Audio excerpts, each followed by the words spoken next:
Sejam bem-vindos a mais um vídeo.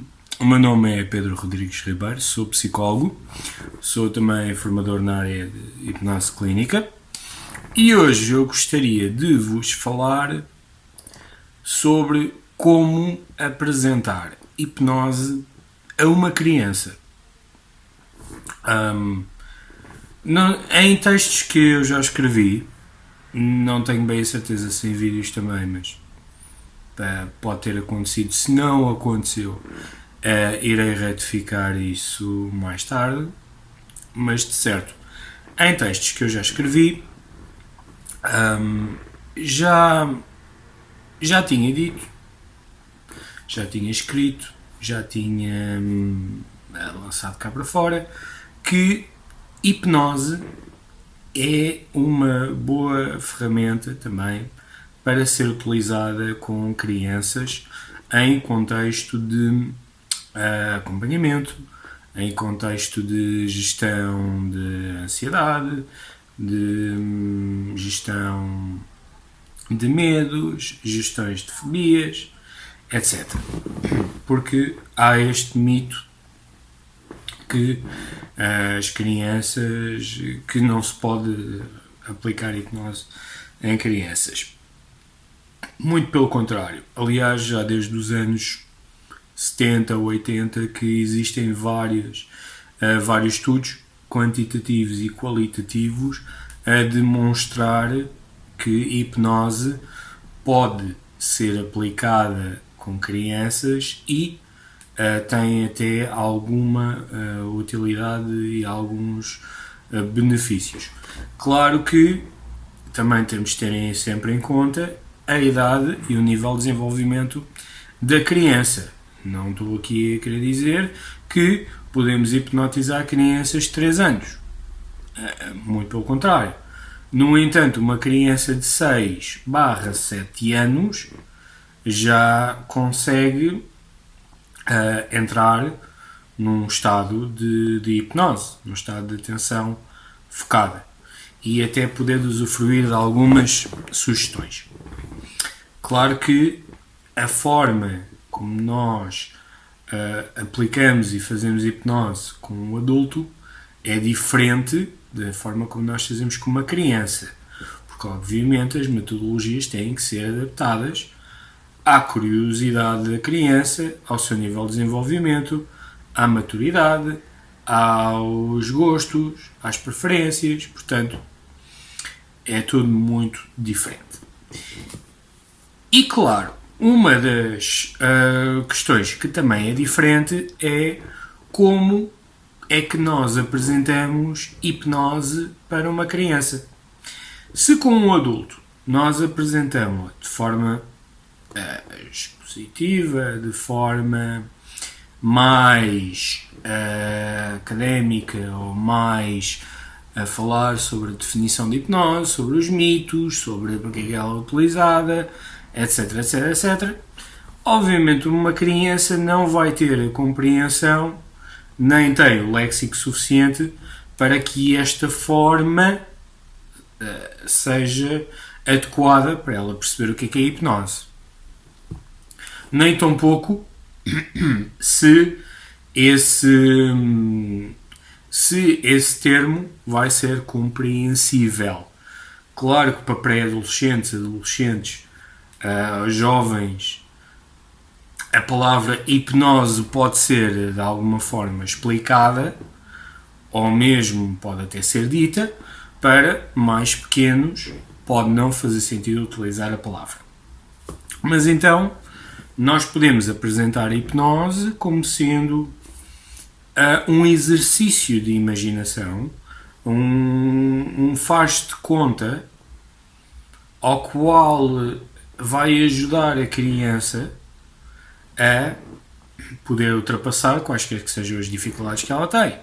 Por exemplo, no caso dos medos, o faz de conta vai permitir que ela crie um herói que a vai proteger, vai permitir que a sinta-se mais segura, vai permitir que se sinta mais confortável.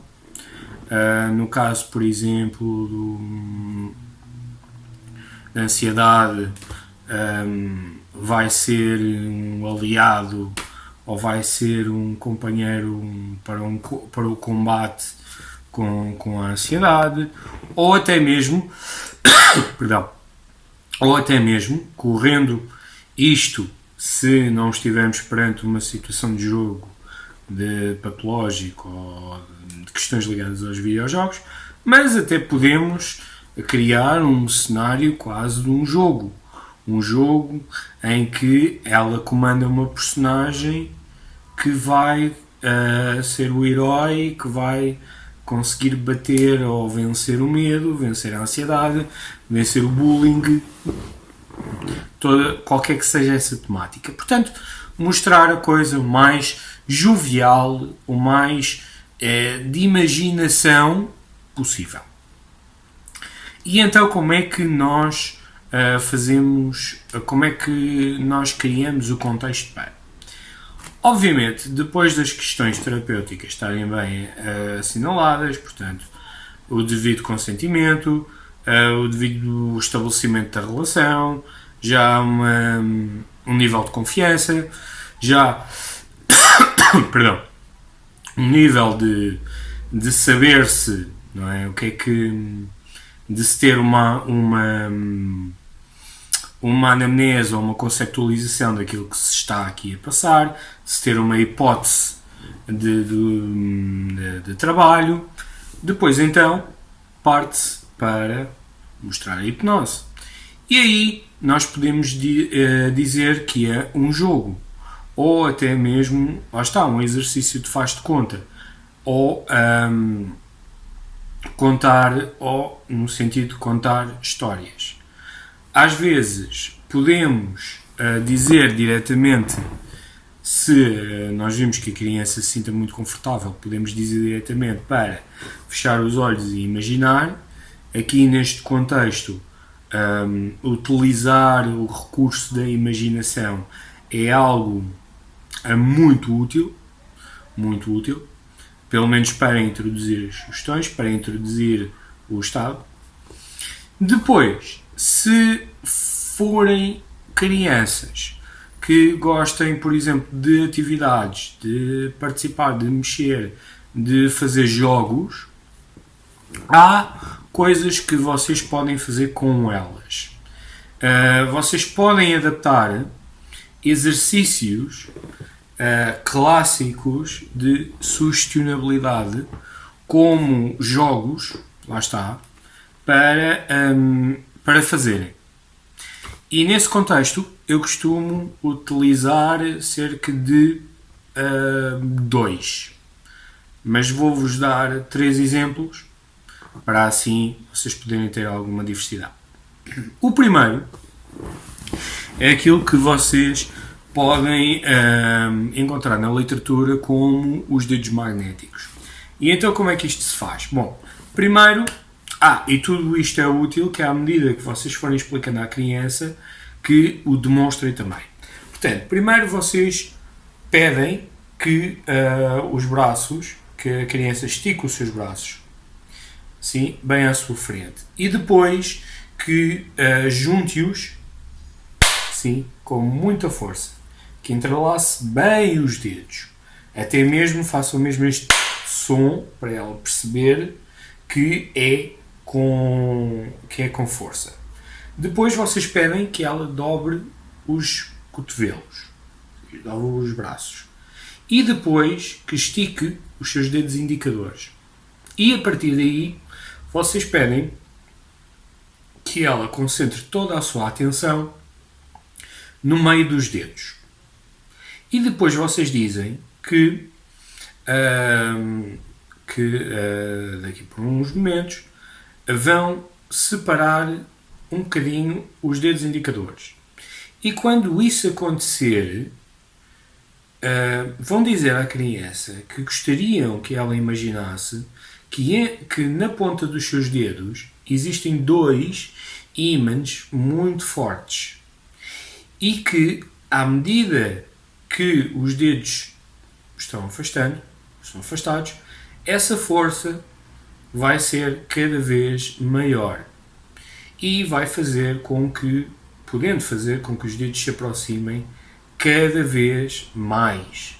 E essa força vai ser maior, maior, até que os dedos se toquem. E quando os dedos se tocarem, vocês podem aí sugerir que ela vai ficar que as mãos podem relaxar, ou que até os dedos fiquem como se estivessem presos nesta posição. E portanto é um pouco este movimento. Isto a resposta a esta tarefa para algumas crianças pode ser mais rápida, para outras pode demorar um bocadinho mais. O aumento aqui da intensidade, da força que eles imaginam que estejam aqui a sentir, esta sugestão é progressiva e vai sendo dada à medida que vocês veem os dedos aproximarem-se. Claro que quando os dedos estiverem quase a tocar, vocês antecipam a sugestão final, que é: e quando esses dedos tocarem, ou assim que esses dedos tocarem, as vossas mãos podem tal. Agora, não é quando elas já estiverem aqui que vocês dizem: e quando os vossos dedos tocarem. Não. Vocês têm que ir acompanhando à medida que veem o movimento dos dedos.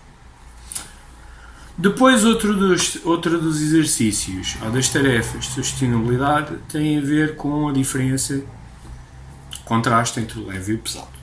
E de novo, vocês pedem à criança que estique os braços, mas desta vez vocês vão pedir que numa mão eles coloquem, num dos braços eles coloquem a palma da mão para cima, nesta posição, e na outra mão vocês vão pedir que coloquem o dedo indicador para cima. E depois vocês pedem-lhes que fechem os olhos. E quando fecharem os olhos, vocês começam a pedir à criança para imaginar que na mão que está levantada, a palma da mão que está levantada para cima, que a criança possa imaginar que está a ser colocado um livro, ou um balde, ou um carro, ou um boneco, seja qual for aquilo que vocês escolham, desde que seja pesado.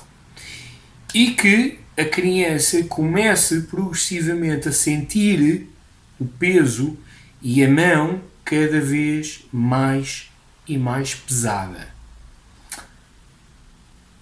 E à medida que elas sentem isso, vocês dizem à criança para que ela possa imaginar que neste braço, à volta do seu pulso, que estão os cordões que estão agarrados a balões de hélio, balões leves, que à medida que ela vai sentindo os cordões e os balões, talvez este braço comece a ficar mais e mais leve à medida que os balões vão subindo. E o curioso é que enquanto uma mão fica mais leve, a outra pode ficar mais pesada. Podem intensificar a sensação em cada um destes braços. Esta aqui mais peso, esta aqui mais leveza, por assim dizer. Até que se chega a um ponto em que existe um desnível, uma relação aqui de distância entre os braços. Não é preciso muita, e não insistam isto muito tempo, se vocês virem que esta resposta aqui não é tão forte, mas basta aqui um bocadinho.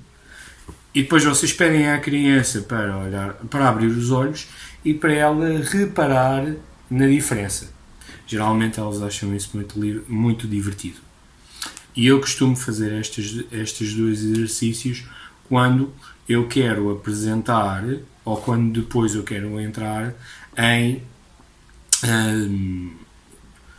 no estado de hipnose ou numa tarefa um bocadinho mais complexa. Porquê? Porque depois eu posso utilizar a imaginação e as sensações que a criança se sentiu a fazer estas tarefas e posso utilizá-las aí para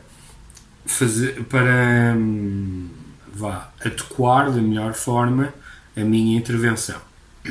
Ao mesmo tempo, estas tarefas vão permitir-vos perceber como e de que forma é que as crianças respondem às sugestões. Se vocês têm crianças que respondem, demonstram uma resposta drástica, significa que provavelmente são crianças que tendem a responder muito bem, quiçá até altamente sugestionáveis. Muitas delas, mediante uma boa relação convosco, até conseguem ser altamente responsivas. Portanto, não se impressionem se vocês tiverem uma experiência exaustiva com crianças e quiserem utilizar este tipo de técnicas. Não se admirem se muitas delas responderem bem. Aliás, as crianças podem até responder muito melhor do que adultos. Bom, a terceira, que eu depois deixo à vossa escolha, é também muito simples. De novo, peçam à criança para colocar as mãos, mais ou menos aqui a esta distância, não necessita de ser assim, basta aqui uma distância curta. E, primeiro, peçam que ela foque a atenção dela no meio das mãos. E depois, enquanto vocês explicam o exercício, quando acabarem de explicar o exercício, peçam à criança para fechar os olhos.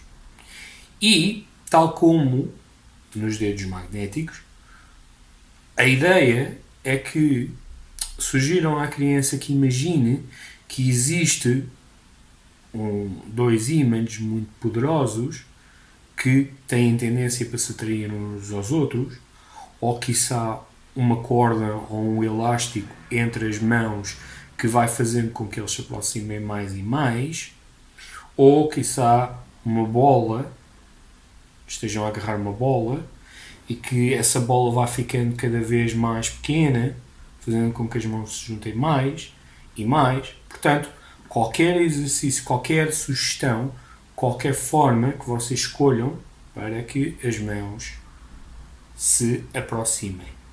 De novo.